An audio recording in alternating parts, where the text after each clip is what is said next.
മുഖ്യമന്ത്രി ശബരിമല വിഷയത്തിന്റെ പേരിൽ എന്തെങ്കിലും രീതിയിൽ കൊള്ളയടിച്ചെന്നുള്ള തെളിവ് രാജീവ് ചന്ദ്രശേഖരന് മുന്നോട്ട് വെക്കാൻ പറ്റിയാൽ 1 കോടി രൂപ ഇവൻ ഗോകുലത്തിൽ നിന്ന് ചിട്ട് അല്ലെങ്കിൽ എവിടെന്നെങ്കിലും ചിട്ടെടുത്താണെങ്കിലും 1 കോടി രൂപ ഞാൻ ഈ പറയുന്ന രാജീവ് ചന്ദ്രശേഖരന് കൊടുക്കാം. കേരളം ഇപ്പം ഇലക്ഷന്റെ ഏറ്റവും വലിയ ചൂടിലാണ്. ഇപ്പോഴാണ് ജനങ്ങൾ വിധി നിർണ്ണയിക്കുന്ന ഒരു നിമിഷം. ഇവിടെ കോടാനുകോടികൾ ഇറക്കി നുണ ഫാക്ടറിയായ സംസ്ഥാന ബി ജെ പി ജനങ്ങൾക്ക് നൽകിയ വാഗ്ദാനങ്ങളാണ് ആദ്യം ജനം മനസ്സിലാക്കേണ്ടത്.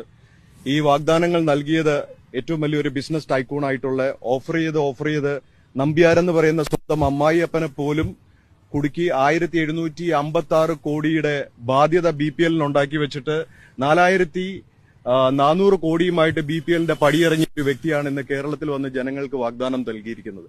ഈ വാഗ്ദാനത്തെ പറ്റി നമ്മളൊന്ന് ചെറിയൊരു സൂക്ഷ്മ പരിശോധന നമ്മൾ നടത്തണം. 197 കോടിയാണ് ഇന്ന് ഇന്ത്യയുടെ കടം. ആ കടത്തിലിരിക്കുന്ന ഒരു രാജ്യം ജനങ്ങൾക്ക് നൽകുന്ന ഓഫർ എന്താണ്?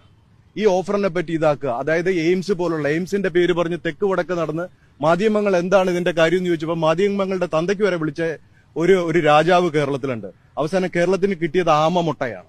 അതുപോലെ തന്നെ ഈ ആൾക്കാരുടെ പ്രയാസങ്ങളോ പ്രശ്നങ്ങളോ BJP പഠിക്കുന്നില്ല. ജനങ്ങൾ അതായത് BJP ഒരു സിസ്റ്റം വെച്ചിട്ട് ഇങ്ങനെ പോവുകയാണ്.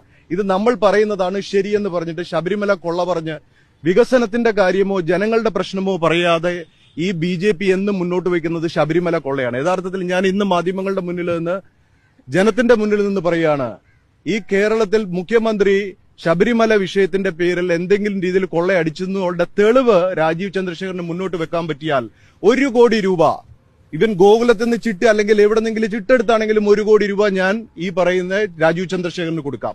അതല്ലാതെ ഒരു ബേസ് ഇല്ലാത്ത കാര്യം പറഞ്ഞുകൊണ്ട് ആൾക്കാരെ പറ്റിക്കുക. നുണ ഫാക്ടറി എന്ന് പറഞ്ഞാൽ ഇതുപോലെ ഒരു നുണ ഫാക്ടറി. അത് കഴിഞ്ഞ് BJP വെച്ചിരിക്കുന്ന മറ്റൊരു മാലിന്യ നിർമ്മാർജ്ജനം. ഈ മാലിന്യങ്ങളെ നിർമ്മാർജ്ജിക്കുക എന്ന് പറയുന്നത് ആദ്യം BJPക്കകത്തുള്ള ലീഡേഴ്സിനെ. ആരാണ്? തുഷാർ വെള്ളാപ്പള്ളി, കാട്ടുകള്ളനായ വെള്ളാപ്പള്ളിയുടെ മകൻ.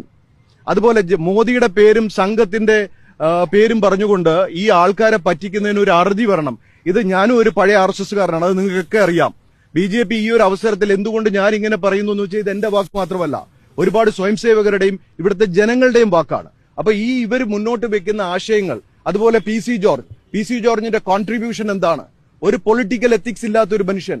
ഇവിടുത്തെ KKR, ബ്ലാക്ക്സ്റ്റോൺ പോലുള്ള ഇവിടുത്തെ ഹോസ്പിറ്റൽസ് അത്രയും വിലക്ക് മേടിച്ചുകൊണ്ടിരിക്കുന്ന ആ ഒരു കോക്കസും ഇവരും തമ്മിലുള്ള ബന്ധം എന്താണ്?